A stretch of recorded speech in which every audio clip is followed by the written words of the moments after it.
Welcome to Brewsers, a podcast about beer, coffee, booze, and bruisers. I'm your host, Rody John, and today we speak to Pollo Del Mar. We talk all about performing, the long history of drag and entertainment, and so much more. Do not forget, NWA Paranoia is this Saturday, January 13th, live from Fort Lauderdale, Florida. And also, don't forget to sign up for our newsletter. It comes out twice a week. You get even more information about our guests. You get fun facts, and you get to find out what's happening with your favorite podcast, all about beer, coffee, booze, and bruisers. So without further ado, here is Pollo Del Mar.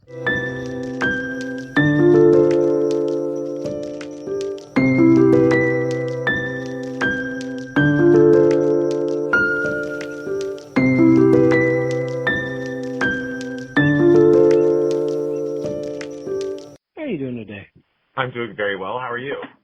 I'm doing great. I had just got home, so hopefully the dogs don't go crazy. Well, I have two of my own, so I'm hopeful it's the same. What do you have? I have a Jack Russell and a Jack Russell Dachshund mix. So I have a Terrier mix, but she is like 12, maybe. Yeah, she's around 12. She still has puppy energy, which is fantastic. And then I have a miniature schnauzer who is 3, and he is a demon. So that's fun. Yeah. Well, my Jack Russell is 10. Will be 11 later this year, and they have puppy energy up until the moment they start. Like as soon as they stop having puppy energy, they're like on their way out. Oh well, then I really hope she has puppy energy forever. Yeah, like that. I used to have 2 Jack Russells in the mix, and he was like puppy energy until one day he was just like an old man. It was just so crap. Yeah, she started getting the kind of glossy eye thing, but she is still again very active and very puppy. Yep, mine was the same actually. So he went blind before. Yeah. Wow, you're giving me a glimpse of the future that I'm not ready for. It was not fun, but it's like part of the experience. It's part of what I signed up for. This is true because you don't have kids, but you have dogs, and yet the dogs are not able to take care of you later in life when you are on the failing end. You have to take care of them through their failing end. Yeah, I mean, they are so different because they never want to leave home. They never want to go anywhere with, you know what I mean? Like kids are like, I want to get up. I want to get out of here. Yeah. You're like, good, get the fuck out. I don't need you here. Well, I mean, I wouldn't know because I'm like, my nephews and niece are like grown adults now. And I'm just like, what happened to the little baby? What happened to the little baby that you are? That's true. You do miss them at that age. Yeah. I have friends. I just left them. They have 2.5-year-olds and then a 5-year-old. And I'm like, you were just adorable, but also, use your energy anywhere else. Just go away. Well, yeah, because I can't meet their energy level at that age. Exactly. Plus you want to hang out with your friends. You want to talk to them. You don't want to just be like, hey, I'm drawing my arm for 18 hours. The parents are so glad to have you there to distract because they're like, oh my God, somebody else can take this for a while. Sure. And then they can actually have like adult conversations as well, and the kids have no idea what they're talking about. Yes, I think so. Yeah. Well, I'm glad we've already got this part of the conversation out of the way. So, that checks off like several questions for me. Wonderful. So as you're hearing, I'm having a wonderful conversation already with Pollo Del Mar. How are you doing today or tonight, wherever you are? Well, it's earlier for me. I want to start this off it's such a common mistake. The L's are pronounced like a Y, like pollo. Oh, okay. So it is actually Spanish. I know you're in like Northern California, so I didn't know if it truly was Pollo Del Mar or if it was Pollo Del Mar. Yes, it is Pollo Del Mar. My name literally translates to chicken of the sea. So I found that out, and so is it a fact that you like tuna or Jessica Simpson that much? It's a Jessica Simpson reference, and it's, okay. because I've been doing drag that long. So it was timely at the time. And now you actually have to explain it. Well, I've never shied away from explaining it. I never wanted to be somebody who was specifically like a performer that was interested in doing like female illusion. Certainly that's part of what comes along with it, but I never wanted to have one of those fantastical drag names like other people I've known who, are an Angelica Devereaux or something like that. I never wanted to be that. I wanted to be something, a larger than life personality, something that was campy, something that was funny, something that mirrored my own personality. So a little bit irreverent, a lot of fun, all those things. And I think that for me, having a name that does not intuitively sound like a woman's name is very appropriate because to me, it's more of a superhero character than anything else. I love that. Now, okay, so one of the things you just said kind of did trigger a memory in my brain. So when Jamie Foxx was coming up in the comedy world, he would put down Jamie Foxx, and a lot of times they thought a woman was going to come up. And so, of course, they were going to give, at least one woman a chance when it came to the open mic comedies or whatever. But it ended up being him, and then he fucking killed, and it would work out perfectly. But when you said that, you were like, well, I don't want a name like everybody else. So you do have a superhero type name. Did that kind of how was the drag world for you when you first started out? Because obviously now, Drag Race is such a huge, monstrous thing now. But when you were starting out, that didn't exist. So I guess for people who don't know what's happening back in the day when it came to the drag, what was that world like for you? Yeah, actually, people don't recognize how long I've been doing drag. It has been before Drag Race ever existed. I've been doing drag a couple of years before Drag Race became a thing. I just celebrated 18 years of drag this year. Earlier, almost 18 years actually at this point. It was 17 years, and now I'm well into year 18. But it was a very different scene in general.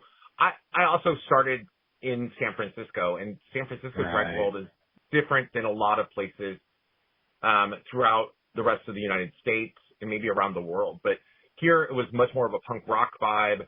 Looking feminine in a traditional way was not specifically the goal.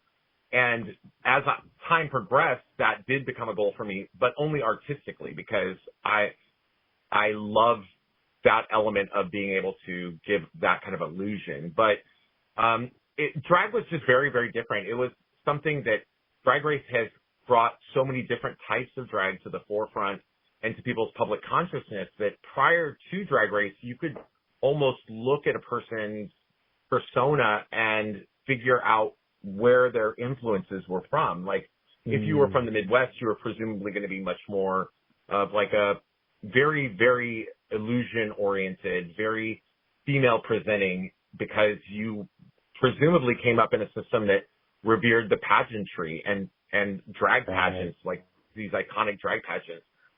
If you were looking at somebody who was more punk rock, like what I started out as, or kind of avant-garde, those could have been from San Francisco or New York, where club kids were very much the thing. So now with Drag Race, all of those have been pulled onto a platform that's global, and now people from no matter where they're from can just turn on their television set and look and get influenced by people or go on YouTube or other places. It was a very different world for sure. Now, I read that you have a very deep love for pro wrestling. From what I read, it goes lifelong. Did your kind of over-the-topness come from pro wrestling, or was it something that you kind of picked up along the way? I think that my personality is a bit over the top to begin with, and that's obviously that is lifelong as well.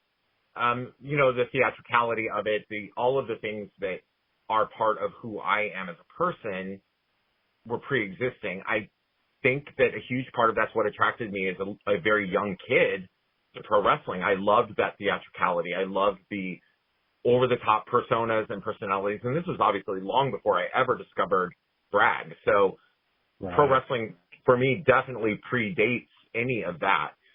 And then as I, kind of came into the world of drag, the persona that I adopted was I think it was influenced by the wrestling. Like, I said, like, if you go back and you can find old photos of me, well before I was known for being a professional wrestling personality, where I would quite legitimately look like a pro wrestler, you know what I mean? So there's a lot of that, and it has always intermingled and intermixed for me. And it wasn't until a little less than 10 years ago, about eight, maybe plus years ago, that I started to take that with me into the world of professional wrestling. And it was, in a lot of ways, a really convenient marriage between two things that are opposite sides of the same coin, and very few people in the United States, at least, had ever joined them. So, okay, I'm going to get into this deeper in a minute, but I want to go even further back. What is your earliest memory of pro wrestling? That one's very simple. I actually wrote an article for HuffPost about this a number of years ago. The very first time I ever remember watching a professional wrestling match or seeing anything relating to pro wrestling, my grandfather and I were flipping through the channels on our television set, and it was the first match that I ever saw. The first two competitors I ever saw was a match between Jerry the King Lawler and Austin Idol. So it was probably very early 80s. Those two had a long running feud against each other, and it traveled all over the country. And it's hard to say where that match was filmed, because back then, so many of the companies that had broadcast television would just share footage from other places. You know what I mean? There were not the copyright laws and all the things that we look at now. So it was very common that you would see something that was happening in some part of the country, in your part of the country, just because your local promoter used it on their television. So I was based in Northwest Ohio at the time, and the professional wrestling promotion was based in Indianapolis, and it broadcast on a channel out of Fort Wayne, Indiana. So I'm guessing that maybe Jerry and Austin did not come to that area to continue their feud, but I was probably seeing stuff that was from Memphis at the time, or somewhere. They feuded all over the South, so who knows. But that was my earliest memory. And of course, Austin Idol was extremely flamboyant, bleached blonde, great body, lots of bright colors. Jerry the King Lawler, always been a larger-than-life personality with his robes and his crown and all of those things. So it was captivating to me from the very beginning. And that was the moment, like, as soon as I saw that, I was in love with pro wrestling. Wow. And as you've worked with NWA now, Austin Idol, still the exact same way? Sometimes Austin Idol makes me sad because he's not as flamboyant now as he used to be. And I will say to him, Mr. Idol, what is going on? Like, what is going on with you? Like, we need you to dress up. You need to be the old Austin Idol. Right. And, it's hard to tell a 70-year-old man that, but, like, come on now. Classy Freddie Blassie dressed extravagantly until the day he died. So, get it together, Austin. I just imagine you, like, there's a cartoon version of this story right now, and you're, like, slapping him, and you're saying, get it together, Austin. Well, I'm much more reverential when I see him, but there are times when I've just been like, oh, come on, Austin, you can do better than this. But usually I mask it with a lot of, by heaping praise on him when he does dress up. If you look at some of the pay-per-views that we've done, he'll get a new outfit for pay-per-view, and I was just like, oh my God, Austin, I love this. This is so amazing. I remember one where he was wearing, I think it was all gold, and he had stars on it that were like bedazzled. And I'm like, this is appropriate. This is you. Like, this needs to be you all the time.